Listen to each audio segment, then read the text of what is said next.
You're really spending the majority of your time here. You're not spending a lot of time on the solution space. You're spending it on the problem space. So I promise you, if you do this, you will learn so much about your business, and the solution will become very clear to you. Welcome to the AI Strategy Lab podcast with your host, Jimmy D. Hey, welcome to the AI Strategy Lab podcast. My name is Jimmy, and I'm here to help you simplify your business with AI. So today we're going to talk about something that's pretty near and dear to me, as I see all of these businesses and business executives and different people I've worked with. They kind of have this, shiny object syndrome where every new AI tool that comes out, they have to go and try to figure it out, implement it, etc. And I find that a lot of people are leading with the solution and not necessarily understanding the problem. And that bothers me a lot. And I'm here to say, stop it. Stop doing that right now. Do not lead with the solution. You have to understand your problem. So we're going to talk about that. And I have a framework that I'm going to share that I personally use when dealing with this type of thing. And I think that it's going to help a lot of people. But I just see this happening so much in the different people I'm talking with, and the jobs I had in corporate America. It's just absolutely the wrong way to go about this. And I'm going to help point you in the right direction here, because I think without this kind of framework and way of thinking, a lot of people are going to waste a lot of time, waste a lot of money, and that's just no good. So we don't want that, right? So let's jump into it. I want to share a little bit about kind of what this entails, and how it can help you.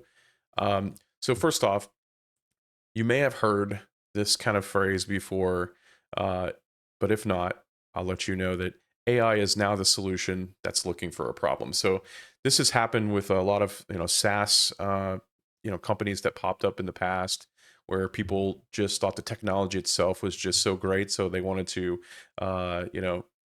take a solution and then go find the problem they have, and that's absolutely backwards. Another phrase I hear a lot is, hey, I need AI for my business. And you may even be thinking that right now. Then that may even be why you're listening to me right now, is that you're thinking, hey, I need AI for my business. I want to stay ahead of the competition and things like that.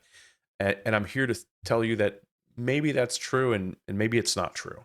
So um, hear me out. I want to share a framework with you that I think will help think through this in kind of a more systematic way to understand whether AI is the right solution or not.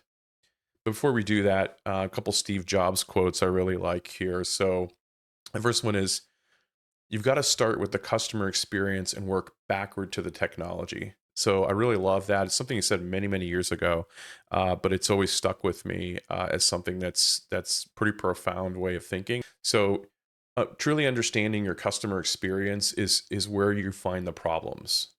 And then if you find those problems, you can work backwards and find the technology that will solve those problems. Another one he has is, if you define the problem correctly, you almost have the solution. So I like that one as well. It's much of what I'm going to talk about today is really how do we define the problem correctly, and then how do we find the solution for it. So a couple things, as I was doing research on this topic, I like to go out and find, what are people talking about around this topic? And I found a Redditor that confirmed what I was thinking, and what I'm experiencing as well in this industry, which is, I'm being prescribed AI and told to find a use for it. This is totally backwards, right? And so I kind of chuckled a little bit when I saw that, because it was exactly what I was thinking about as I was preparing for this podcast episode. And I'll tell you a story a little bit, just more personal. There's if you're in the freelance game, or you're into AI and you're trying to find clients or anything like that to work with,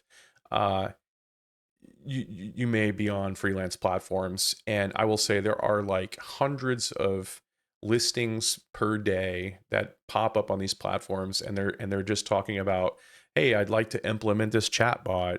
I need an AI specialist to help build a voice answering bot. Like all these like solution led things that they're kind of like disguised as problems, but they're not really.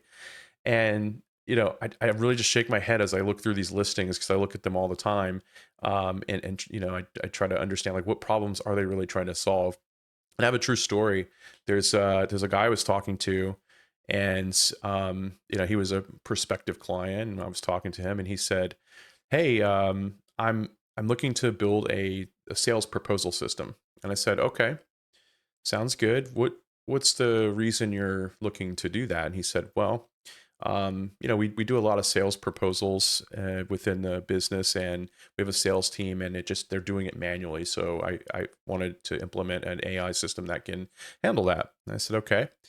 I said, "Sounds great." I said, "How many proposals do you do, or does each salesperson do per month?" And the answer was something like, "Oh, we do like a few per month." So it was like a very high ticket item business. So it turns out that they were just doing a few of these per salesperson, per month. So it was very low volume. I said, "Well, that's really low volume. Is there a reason why you're, looking at this problem as opposed to anything else in your business?" And he said, "Well, my boss just said, 'Hey, let's go and find out ways we can implement AI in the business,'" right?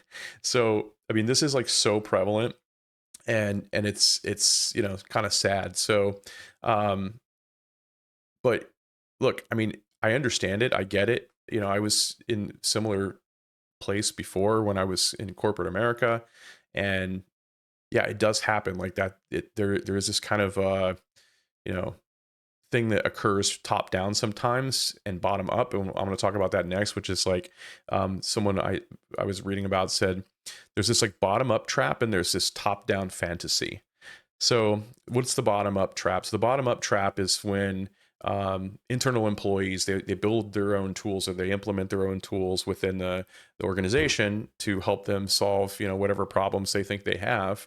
The problem is these never get any kind of traction because they are implementing something that is not supported by IT, or it's not supported by leadership. There's no funding for it. There's no data security around it, and so they just sort of like die. And then there's this other part where there's this like top down fantasy where executives are saying, "Hey, we're an AI first company," but they really don't actually understand the workflows well enough to understand whether the AI solutions that their teams are implementing are even going to work or not, to solve their problems, or whether there are problems that exist at all.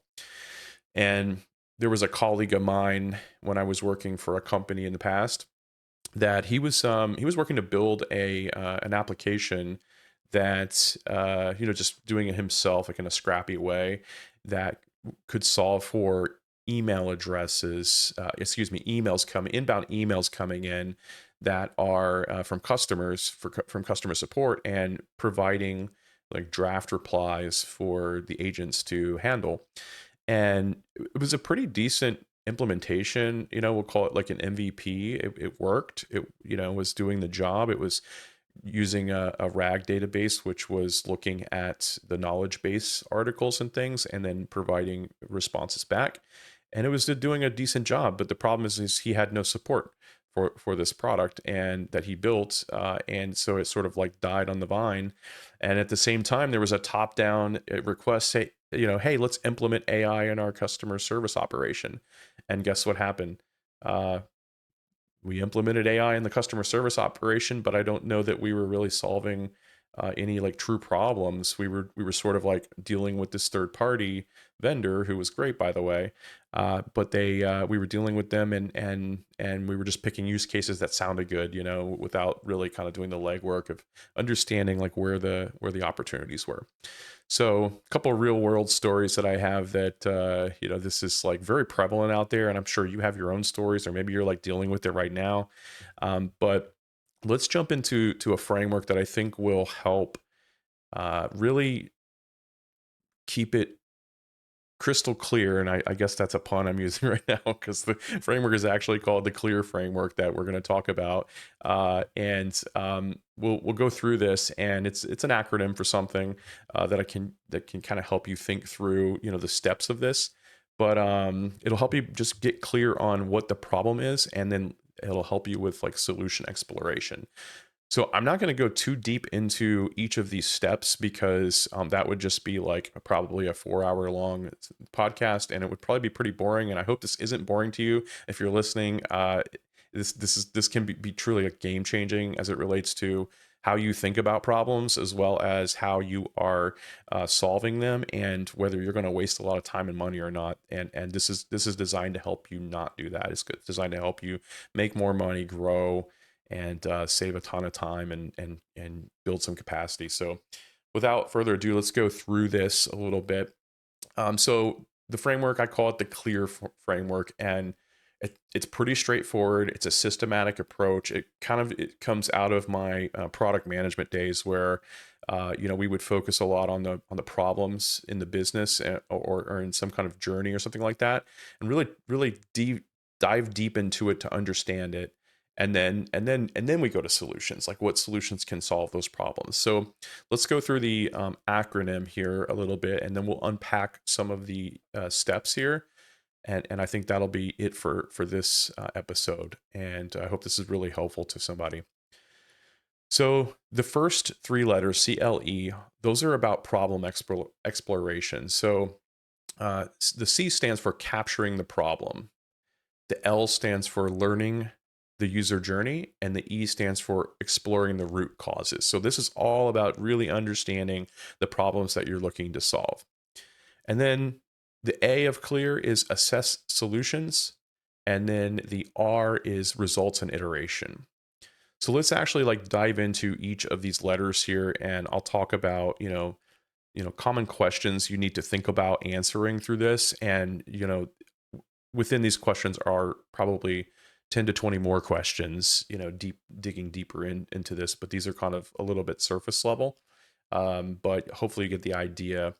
So the first thing is capturing the real problem. So that's the C of Clear.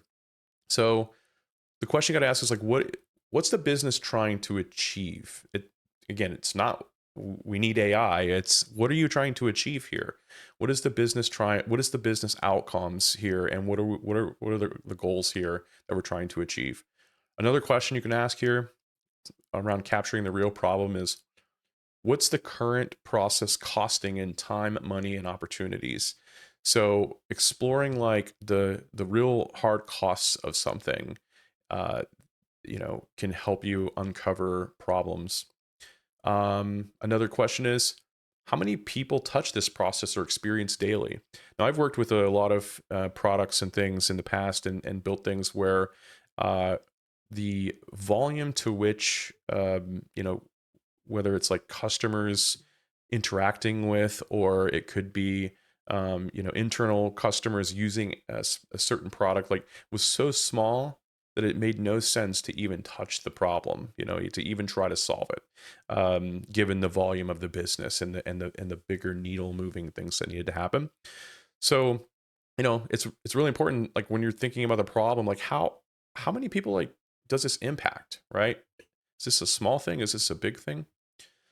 And the last one is what happens if nothing changes? Like if you do nothing at all, like what's the long-term effect of that? So these are some like kind of thought-provoking questions that you really need to spend a lot of time digging into. And again, each of these questions have like follow-ups and sub-questions that you can kind of get into, but these are really good ones to kind of start with and then branch off with as you sort of try to capture the real problem. So what are some of the outputs here? So, you're asking these questions, but what are we trying to get to? So for the capturing the real problem, the outputs are the problem statement in business terms. So like really honing in on this one statement that this is the problem. And in a future episode, I'll talk about how we can do that, and how we can format that so it's like crystal clear. But really capturing the statement, and nothing in technical terms, just business terms or customer terms, And then the another output is like understand the cost of the problem, so quantifying it. and that was part of one of the questions, right, where we were talking about, what's the current process or experience costing in time, money, opportunities, or lost revenue, things like that. Um, so what's the cost of the problem? So obviously, what we're trying to do is either like save costs or make more money in our businesses, and it's one of those two sides of the coin. Um, but how do we quantify it, right? That's another output that you want here. So I envision things like some type of ROI analysis of the situation, things like that. And then the last one is like the impact radius, and that comes out of like how many people does it touch, like really understanding like what's our market of people that this is going to impact. So if I implement this AI chat widget on my website to help with customer care, um, yet I have 10 visitors a day to my website, like that's just a small impact radius, but I get 1,000 phone calls, like the maybe something in the phone area or with real live agents or support or something like that would be a better place to look, right? So like what's the impact radius? There's some outcomes that and outputs that you're looking for the first part of the clear framework, which is capturing the real problem. Next, we're going to get into like the L, which is learn the user journey. So when you're trying to learn the user journey, there's some questions that you can ask yourself and start to dive into. The first one is like, who are the users? Like, who are the people that are involved with this experience that we're looking at? So when you're thinking of users and our people, individuals, these can be like employees, these can be actual customers or clients, these can be vendors. So like, who are the parties involved here? It could be buyers, it could be sellers if you're like in a marketplace or something. So who are the users involved? Like getting really clear on who they are. And the reason you want to do that is because that's going to help the next step here, which is what does the customer journey look like step by step? So in order to know what the journey is, you got to really know who the customers are, or customers, or the stakeholders, or whatever your product is here that you're trying to impact. But what does their journey look like step by step? And this could be like a physical journey. This could be a digital journey, depending on your business. But what are they doing? If you're in e-commerce, are they, coming to your website 5 times and then, finally coming to, the sales page or the product page, and then, adding something to cart, and then they, um, they abandon cart, and they get a message through email of an abandoned cart, and then those kind of things, like really understanding the steps that the common steps that your customers go through before they transact or before they receive kind of do some kind of value exchange with your business.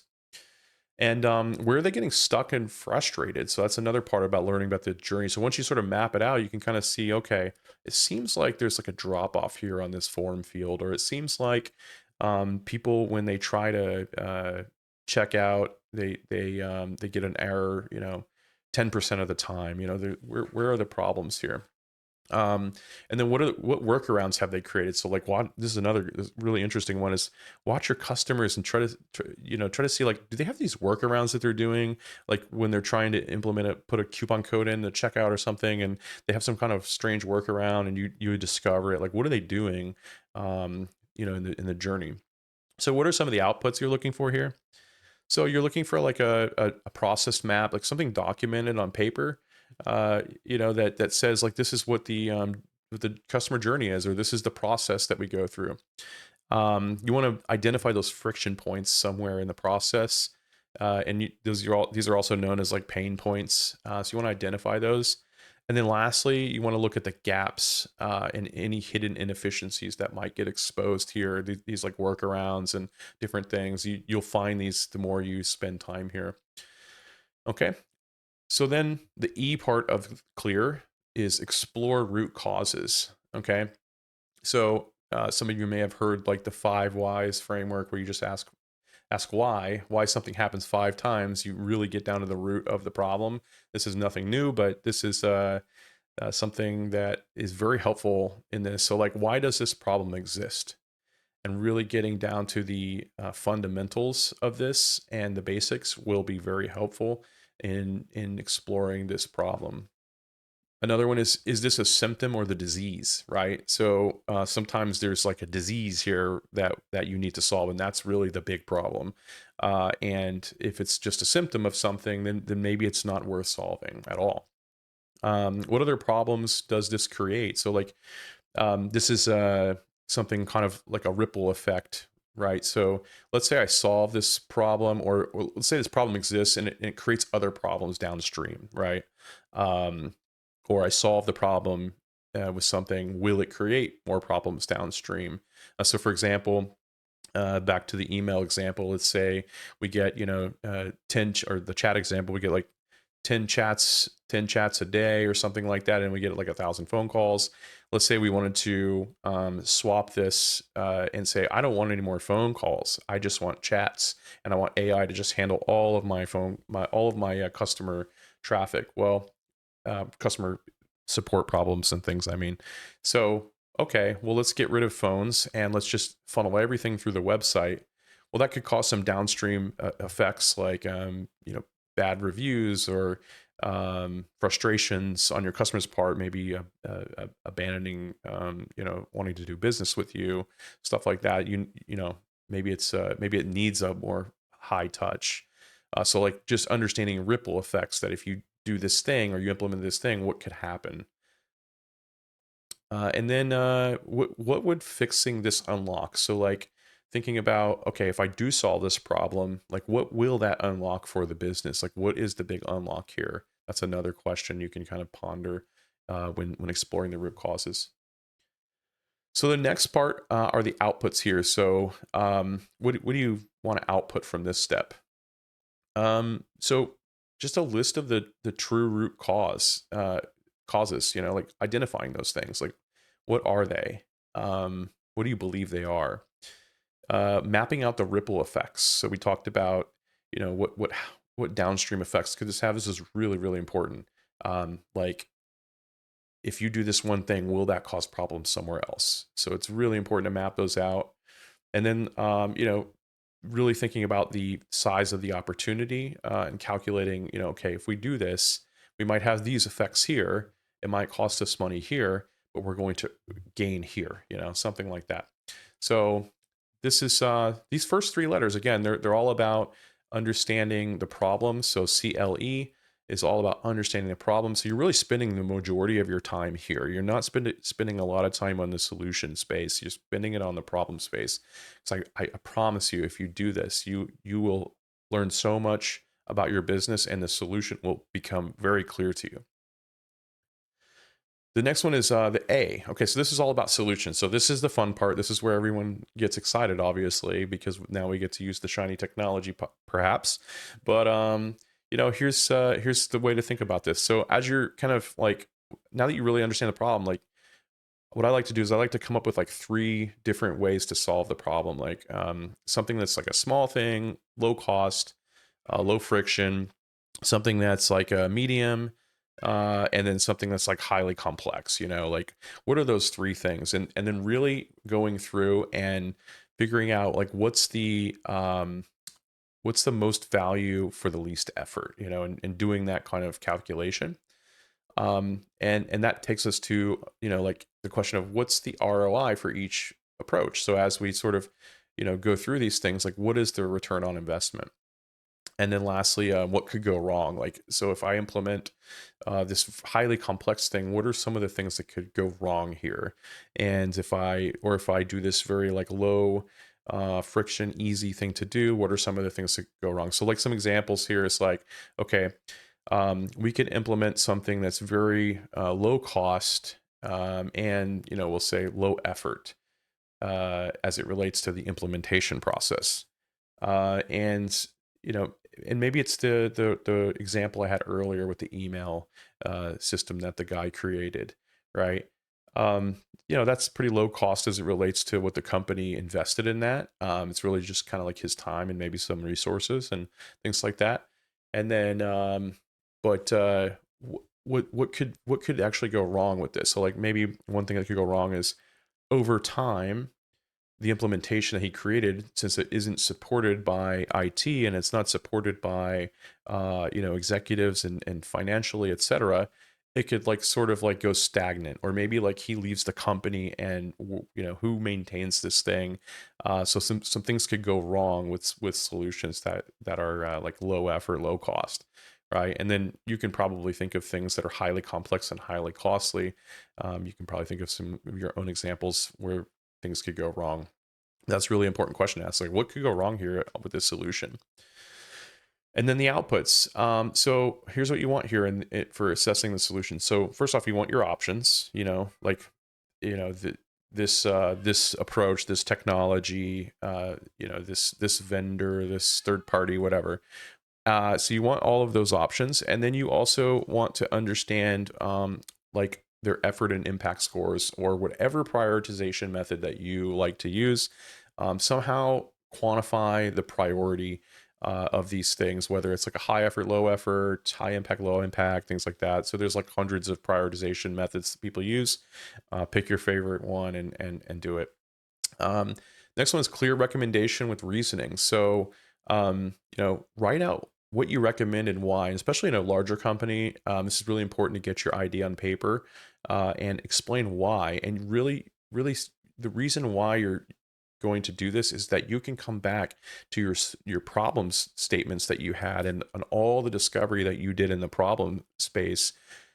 That's where you can get really clear on your recommendation and adding the reasoning. The reasoning is the first part, CLE, right?